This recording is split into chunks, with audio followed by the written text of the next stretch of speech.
Okay, so on today's episode of Reiki Radio, we have a beautiful guest, Parita Shah. Parita, thank you so much for coming to do the podcast today. Thank you for having me. I can't believe it's finally happening after all these years. I finally said yes. I know, that's what I was thinking. And I'm so looking forward to this conversation because I know that your story and all that you're working on will be very inspiring for people, especially in these times. So that's actually one of the things I wanted to start with. Right now, with everyone quarantining and what's been going on, a lot has been coming up for people questioning their path or wanting to deepen their practice, or maybe even just coming into this work for the first time. So can you just share some background of what brought you into Reiki and meditation? Yeah, so I found Reiki and meditation about 5 years ago.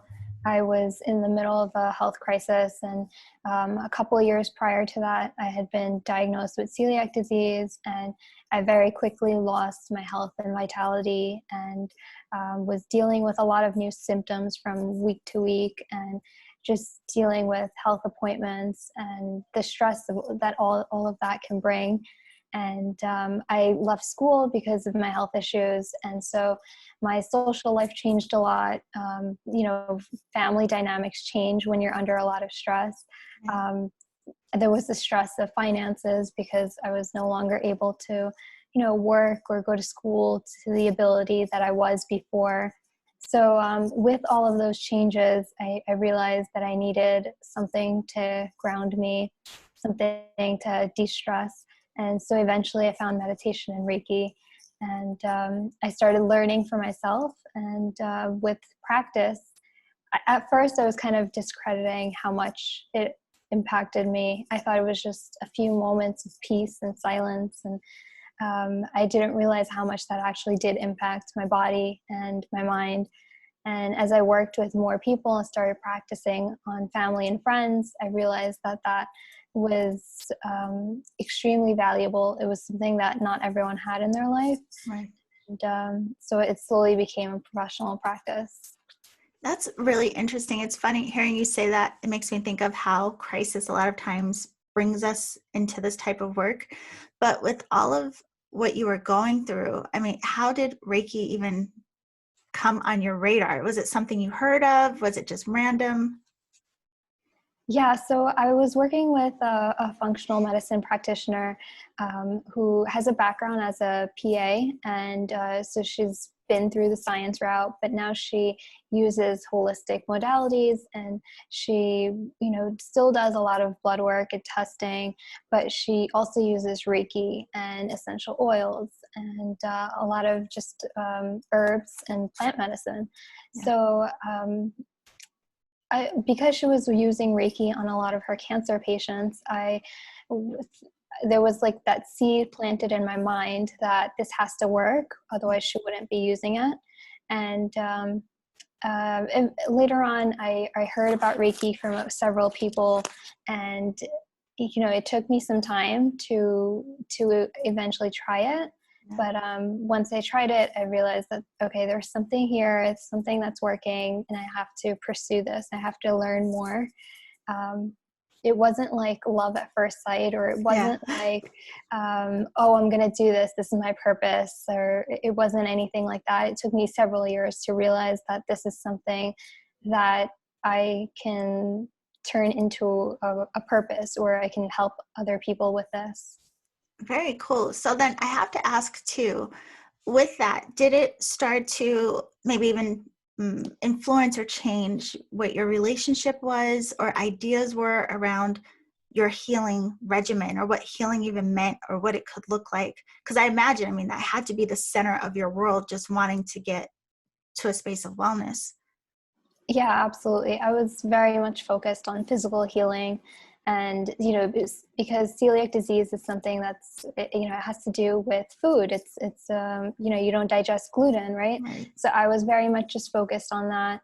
But over the years, the stress of that made me more sick. And sometimes I feel like now a lot of the health issues that I'm dealing with are rooted in stress, and very little of it is actually going back to the celiac disease. So yes, and I really didn't even understand the word spirit. Like people would say mind, body, spirit. And I'm like, I don't even know what that means. So all of this has definitely led me to awaken to, who I am, and kind of pursue that and continue learning about, what it is that's going to make me whole and happy. And that's so much more than just food or water or supplements. And so much more of it is related to my purpose and what makes me happy, and my environment, my family, my friends. Like all of that has to do with health and wellness, which is something that I see now, but I wasn't able to see that about 8 years ago. Yeah. That's amazing. I mean, the way that you can see how none of that is compartmentalized, and every aspect of our life contributes to our state of being, our state of wellness.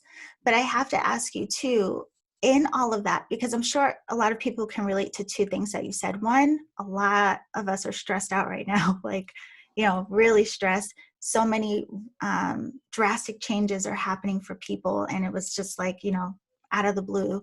But then there's a side where a lot of people are dealing with some physical ailment, and it could be even something like chronic back pain, who knows, right? But it's hard to be okay. And I think a lot of people often feel like they're pretending they're okay just to get by or to interact with the rest of the world. So was Reiki and meditation, have those things helped you deal with your healing process in a different way? And because I imagine it must still be stressful sometimes, right? Yeah, absolutely. It's like that saying that the healing never stops. And that does get to me at times. I'm like, well, I've done all this work, when does this end? Why is this as difficult as it was, years ago? But at the same time, we also have a lot more tools and resources than we did, 5 years ago. Right. And I think it also helps to develop a lot more self-acceptance and just compassion. We've been talking a lot about that. So that definitely helps with the healing journey. Like I said earlier this morning, that, yesterday I felt a little bit off. And I think the biggest thing that helped me was I was able to just recognize that, okay, this is something I'm going through. And I was able to be compassionate with myself. And I realized that's really the only control I have. I cannot necessarily make myself instantly feel better in any other way, except if I look at this in a different way. And if I let myself be where I am, with acceptance and with compassion, I think that's the only thing that changes. Yeah. And that's a really good point. And hopefully, again, like, I think that will really speak to some people who are having a hard time, because we want to fix things and we want to control it or make it look a certain way. And I think when we really do kind of settle into the process and let these tools be what they are, it does soften things a bit. And I think it even allows more room for our healing in so many ways, quite frankly. But I wanted to ask you too, because I know that there are other things that you practice aside from Reiki. So can we talk a little bit about what your practices have opened you up to? What else do you practice? What else do you study? Yeah, so personally, I use so many different, modalities, or I'm curious about different schools of thought. So I practice yoga, a lot of breath work, and I've studied the Akashic Records with you, and crystal healing. I began my practice with studying Zazen, and that was a really great parallel to Reiki for me, because Reiki has such a big emphasis on meditation, but I think sometimes we don't focus on, okay, like how do we meditate, right? Right. And so it was really helpful to take that class and to be able to just learn like what the Eastern school of thought on meditation is. It's very different from what's being taught here at times. So I practice a blend of these different modalities, but professionally, I mostly share the Akashic Records with clients, a lot of emphasis on chakra balancing, and just like I guess my sessions are mostly focused on realizing the thoughts, the emotions, the patterns that are kind of stuck in our chakras and our bodies essentially, and how that affects us physically, how that affects our relationships and the opportunities, everything that we attract into our lives. So professionally, it's a mix of Reiki, chakra balancing, and the Akashic Records. And I love to use essential oils and crystals. That's kind of, my little tool bucket. Yeah. No, and it's beautiful. I love, because all of those modalities, those tools, they work so well together too. But that makes me think I have to ask you, because a lot of people, once we come into whatever practice we start with, we do start to open up and our curiosity starts to, take over, and we're like, wait, which way do I go? There's so many things. What do I try? So what was that process like for you? How did you go from not doing any of this, and then all of a sudden now, like, you have this array of practices? Yeah, well, it was definitely years in the making. None of this comes Right. to be like instantly. And, I think sometimes when we hear these stories, it sometimes feels like we have to learn more and accomplish more, practice more, and get it together more quickly. But yeah, Reiki was something that I studied for years before I started practicing on other people. And by study, I mean not classes, but just practicing on myself. And with crystal healing, it was mainly, I was listening to podcasts and I was like reading books and mainly practicing with myself, like just meditating with crystals, which is something you always told me, like, leave some of the books and the courses and try to just go inwards and develop that relationship with whatever modality it is that you're working with. And I think as I started practicing on clients, my style of practicing just changed over the years. And I became more clear on, what it is that I want to help them with and how I want to format our sessions. I just started learning like what's working, what's not working. It became clear to me that the messages I was receiving was more about their relationships, their health, what's going on with them physically, and all of it went back to what thought or emotion that they're holding. Mm-hmm. So it's just over time, these things kind of come together. You really can't force it at all. Yes. And it's something that just blooms over practice and time. That is so true. And I think that is a good thing too, to remind people, because we do. I mean, like, a lot of us get so excited in the beginning and we just want everything to turn on and to be tuned into everything and taken in as much as we can. I did it too. I mean, I overdosed on classes and then hit a wall and had to step back. But yeah, that's really good advice. I mean, just watching and allowing stuff to kind of progress through us. So I wanted to ask you about this too, because it's a really big conversation in this arena. You mentioned how you gave yourself the space to practice on yourself for some time, but now you practice professionally and you're now teaching Reiki. So I wanted to ask you a little bit about, just personally, how do you navigate knowing when the time is right, or knowing if you're ready to be a practitioner, as having it as a practice and becoming a teacher? What did that look like for you? Yeah, I think that's important to talk about, because not everyone has to teach. And Right. Sometimes people feel the pressure to teach, and maybe it's not the right time, or maybe if they don't want to do it, they don't have to. Yeah. And I felt called because I kept feeling like I wanted my clients to be able to practice these tools on their own. And I wanted to help them have some sort of a spiritual practice that they can walk away with. Mm-hmm. So I really wanted them to walk away knowing how to meditate, or how to work with the precepts, how to practice hands-on healing on themselves. And so, yeah, I began collecting some information and started piecing together what I wanted to say. I would just journal, like, what is it that I want my clients to know? and understand about Reiki, so that it became in my own words.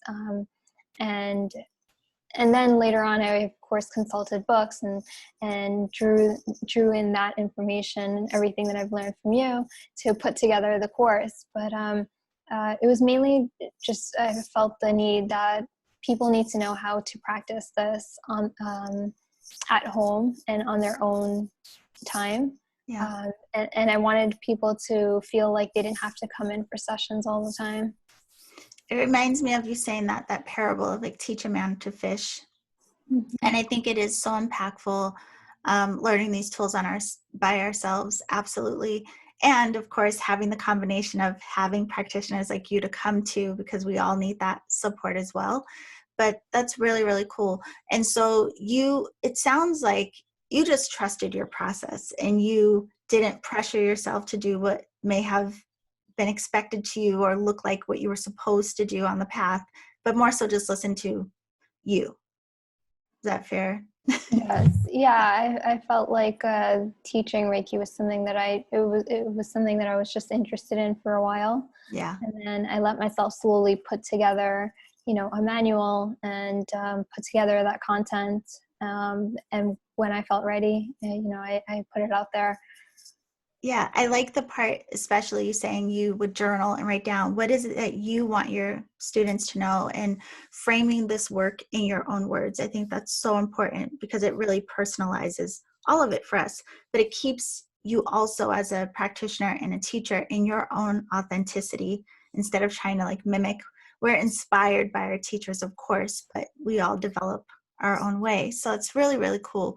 So I wanted to ask you before we go into another aspect of your work, I have to ask just because of all that's going on, how have your tools and what you practice and what you've learned, how have they supported you during this time of like unrest and being quarantined? Like, how is your practice coming into play?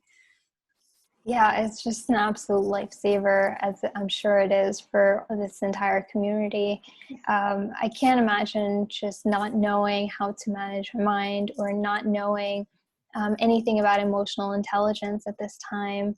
It feels like such a life skill and such an essential that it surprises me that this isn't more available to people, especially at a younger age. Right. I wish even children and teenagers had more like the availability to know more about, how to ground into themselves, how to find peace within themselves, how to, be that neutral observer. So it's been an absolute lifesaver, and I think it's so important to recognize that like self-care can look so different in every day, and I think that's what's really getting me by. It's like some days the yoga's saving me, some days I need to just sit still in meditation, and then some days it's hands-on healing or going out in nature. It looks so different every day, and I think that can only come if you've been practicing. You can't expect all of this to work in the middle of a crisis if you've never practiced before. Mm-hmm.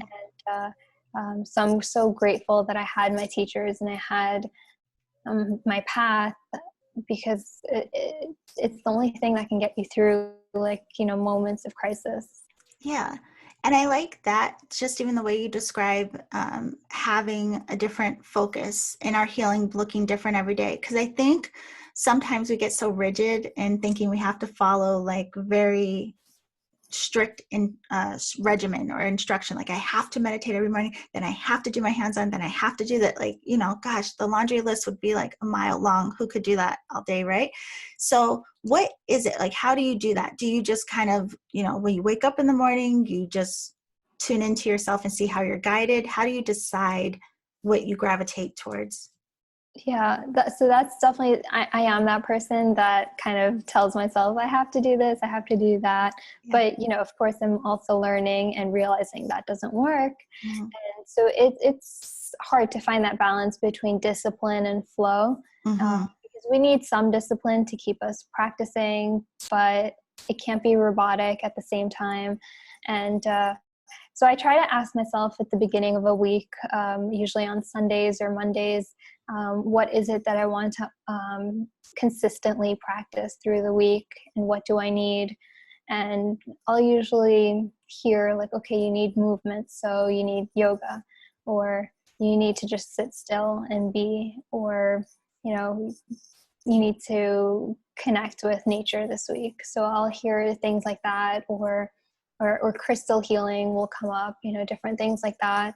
And then I'll also try to ask myself every day in the morning, or sometimes even twice a day, that, okay, what is it that I can practice right now? And I'll try to just ask, like, what is it that my mind and body need? Of course, there are days that go by when I haven't asked myself, or I've just practiced because I felt like that's what I needed, but I forgot to tune in and ask, like, is this really what I need? You know, sometimes I'll just sit and practice Reiki, but it's like, maybe I needed the yoga more and I never tuned in. And so, you know, those days definitely happen for sure. Right. Well, I have to talk about this too, because a lot of what you said goes back to, it seems like you're good at listening to how you're guided, right? And I think this is a big challenge for so many people. One, even recognizing that we have this guidance system built in, but then trusting it, right? So I have to ask you, when you receive insights or when you receive guidance, is that something that you had to develop? What is your relationship to that? And do you have any advice for people who may be tuning in, but just having a hard time trusting what's coming through for them? Yeah, it's so funny you asked, because you know how unintuitive I felt about like 5 years ago or so, and even about like 3 years ago, it really wasn't until well, so first I had to develop a practice of just getting still and going inwards and learning to relax. That was really the first step. And then later on, I took intuitive development with you, and the practice of, you know, running my energy and asking questions. I think it's so important to ask the right questions. And I wasn't having a conversation with my guides. I would sometimes ask one question and just wait for like, you know, the answer. Right. But now I've learned to, you know, ask for more information, ask like a few follow-up questions, and try to like gather information in that sense. Yeah. That was really essential. And then, yeah, trusting what comes up is certainly, it's the process. Like, you have to take that leap of faith a few times, and then you will realize that, okay, that served you, that benefited you in some ways, so you'll have a somewhat easier time trusting yourself in the future. But yes, there's always a little bit of doubt, and it's still a process. Like every day, it's like, should I really follow that? Or like, am I crazy? Did I make that up? You know, so that continues for a while. It's not like a quick fix. I love it, because I think, again, you know, for people who go through this, and we all do, that's the thing, I think it really will give them some like peace of like, okay, it doesn't have to be overnight, and it is a process, and I'm learning through it. And it's definitely ongoing practice, and sometimes having to just tell yourself, like, what if it's right? Just what if it is, right? But I have to ask you about this too. Now that we're talking about this, and me in the background thinking of just how beautifully crafted your business and your practice is now, you know, because I think, again, when we met, you weren't doing any of this to the level that you are now. You were doing like a lot more self-focused, but you have developed a beautiful practice and business where you offer Reiki, and you have these beautiful guided meditations, and you write amazing articles for so many different publications. Like, there are just so many different elements to what you're doing and what you're offering. So before we go some more into that, I want to ask, for people who are wondering, like, how do I know what my business is supposed to look like? How did you start to bring in the elements that worked for you? How did you decide that?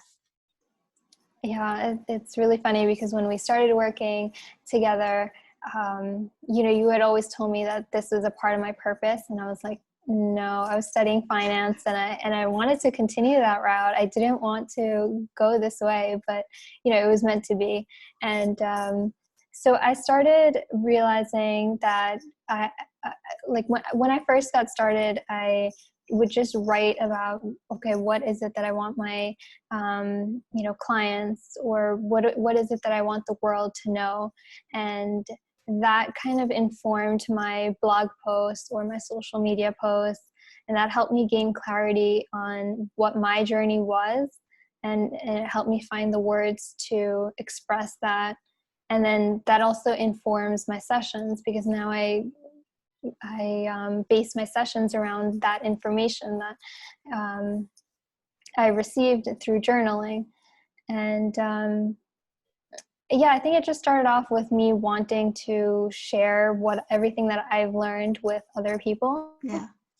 And so that slowly grew. Eventually I came to a point where, okay, I want to be able to share meditation with people in a way. I don't want them to only meditate when they're coming in for a session, which sometimes that does happen. And so then I started recording the meditations and putting that on my website. And I think with just over time, you kind of find new ways to help. And so now I feel called to do courses. So, I'm just working on that. And, I'm sure that'll change over time. The way that we are guided to serve people will certainly change.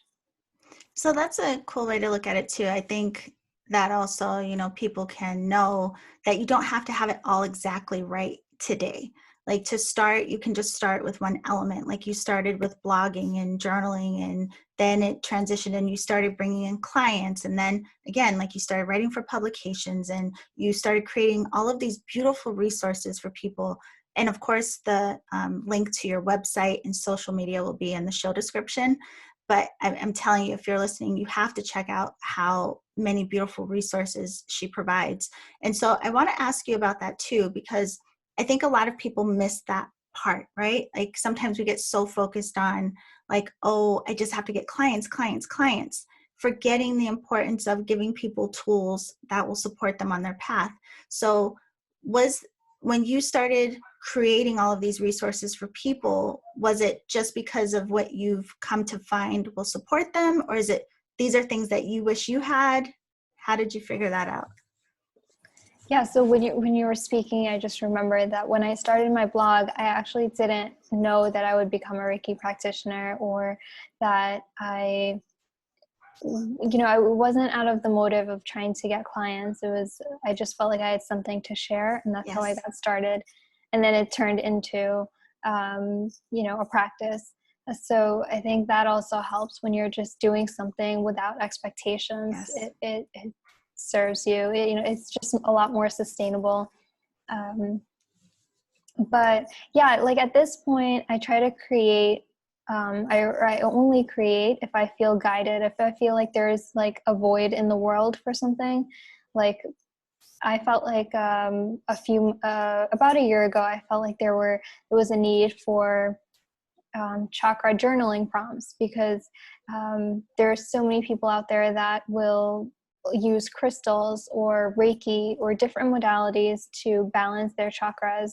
And I think sometimes we don't put enough emphasis on how much our mindset is what determines the health of our chakras, and the emotions and the stories that we've been fed, either through the media or in our childhood or through ancestral stuff. So I felt like we needed like the sacred space for people to do the work and to really get clear on what it is that's blocking their chakras. And of course, I still use the crystals. I use Reiki to balance my chakras, and there is information on all of that in the book. But because I felt that void, and I felt like that wasn't out there in a consolidated form, I wrote the chakra ebook, so the Chakra Unearthing, which is 180 journal prompts for kind of unearthing all of the things that block our chakras. That's So fine. I think, going to ask you about that. So this ebook, I mean, it's great. It's a great resource for people who want to understand not just chakra energy, but more specifically like what they're holding within their own chakra energy. So where can we find this book, one, and just in your own point of view, who is it for? Yeah, so it's on my website, paritashahhealing.com, and it's also on Kindle or Amazon. And I feel like it's for people who are ready to go deep into their mindset and their subconscious, and ready to like kind of buckle down and do the harder work. And people who are ready to see how everything that they're holding in their thoughts, their feelings, their actions, their patterns, and how that determines the health of the chakra system, how that impacts their body and the relationships that they call in. And it's funny, I'm seeing like all of the parallel between what I'm saying now and what I said about my sessions, and it's really all the same work. Yeah, it's amazing. And saying that too, it made me think of, I don't think a lot of people recognize how important our mindset is in this work, just overall. I mean, you could, do, Reiki part, you could do a whole lot of things, but if you're not working on that mindset, it's like you're just going to be spinning your wheels in a lot of ways. But I have to ask you about this too, because meditation, as you mentioned in the beginning, is very foundational in Reiki and so many other practices within the umbrella of spirituality. But a lot of people are intimidated by it. A lot of people just have challenges even before they even try, just the thought of like, I can't do that. And you have created a meditation album, but you also have some Reiki-infused guided meditations for people. So could you share a little bit about what those two aspects are, and again, how we can access them all? Yeah, so the guided meditation album is filled with like affirmations for all of the chakras. So it's great to kind of reprogram and to help us move to a higher frequency. I think listening to affirmations helps us to feel the energy of those words. And the Reiki infused guided meditations, they're free on my website, and there's different themes like loving your body, or sending healing out to the earth, or simple ones like mindfulness meditation, chakra balancing meditation. And these are basically like guided journeys that help you to kind of move your own energy, move your own thoughts and patterns. And they're also Reiki infused. So while recording them, I set the intention to share Reiki with anyone that's open to receiving. And it's just very interesting to see the feedback. Some people really feel the energy strongly, and it's so shocking. And then, of course, that's not always the case. And it's just interesting to see that variation. Yeah, it's so cool too. I mean, I think no matter how long we practice, hearing you say it makes me think of how we're always amazed by the results of this work, right? I don't think you ever really get used to it. It's always like, man, this stuff is just so cool. It's amazing the experiences that we have, but then also getting to see and hear about the experiences that other people have. It's always so amazing. So one of the things this is making me curious about, and just so you know too, for everyone listening, all that we're talking about is available on her website. So go to paritashahhealing.com and download those free meditations and check out the meditation album and the chakra ebook. So one of the things I have to ask you, because I know that it was a physical healing crisis that really brought you into this work, but how has it changed you? I mean, aside from just the physical aspects, have you noticed, like, what has this work done to you or for you? Yeah, it's so crazy. I just sometimes I don't know where to start, but everything has changed. I feel like my heart is a lot more open. In my family, felt like, especially on one side, anger was or is still an issue. And I used to think that I was also that person. Like, I used to think I was just an angry person. And, that's completely changed. I found ways to work through those feelings. And I've realized that I'm not bound to anything, or I'm not the person that society or family or anyone, might want to make me to be. And I have the opportunity to change. I'm not bound by anything that's happened to me in the past. And so in a sense, I feel like this heart opening, I just feel lighter, incredibly more self-aware. And I just know so much more about myself than I could have if I hadn't found this path. And it's mind-boggling to think about who I would have been if I didn't find this path. I probably would have been just in the corporate rat race, and I probably would have never realized anything about my passions or interests at all. I don't think I would have had that deep inner fulfillment. I probably would have been looking for that fulfillment outside of myself. Man, everything you're saying is just so powerful. It's like, wait, whoa. Yes, but it is. I mean, it's just like, wow, it's huge. And it's beautiful to hear you say it. And I'm sure that's going to resonate with so many people who have already started the practice, but also pique the curiosity of those who are just, entering into it. And I think, even in my own journey, it continues to be, I think the greatest gift of this work is how it changes us. And it's like you could never imagine, what we become aware of, how much we change. What you touched on reminds me of the levels of ancestral healing that start to happen. I mean, there's just so many beautiful experiences, and it can be tough along the way. Like, we know that it's not always comfortable, but man, what a gift. And it's like, it just keeps on giving. It's amazing. Yeah. I'm so thankful. It really is. So I want to ask you, before we wrap up with everything, the conversation, don't want to keep you all day. Can you just share with everyone the services that you currently provide, and are people able to work with you remotely? Because I just want to point out, you are in New York and you do in person, but can we work with you remotely, and what is offered? Yeah, so I typically offer 1-hour energy healings that are a balance of Reiki, Chakra Balancing, and Akashic Record healings. And so it's a mix of energy work and with a slight focus on intuitive readings. And I do practice in Long Island, in New York City, and also distantly. And so they can find more information about that on my website. Perfect. So go to ParitaShahHealing.com, and it's very easy because your Instagram is the same, Parita Shah Healing. The links for both will be in the show description. But I have to say as well, for those of you listening, I mean, go to the site and get the resources, learn more about Parita's work. But also while you're there, check out the articles. Your articles are phenomenal. And like I mentioned, you've written for so many publications, and it's amazing to see the way you're planting seeds now.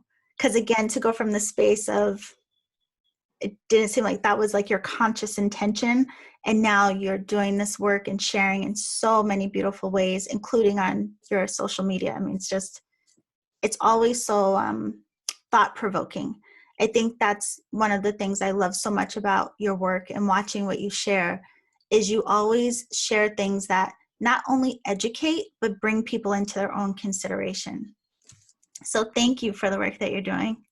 Thank you. Thanks for believing in me and always encouraging me along the way. And I know you were able to see that this was a part of my purpose way before I was able to. And so thanks for mentoring me very unselfishly, because I love how you don't have that competitive spirit, and you're just very collaborative. You're here to support us, and you're so giving. So thank you.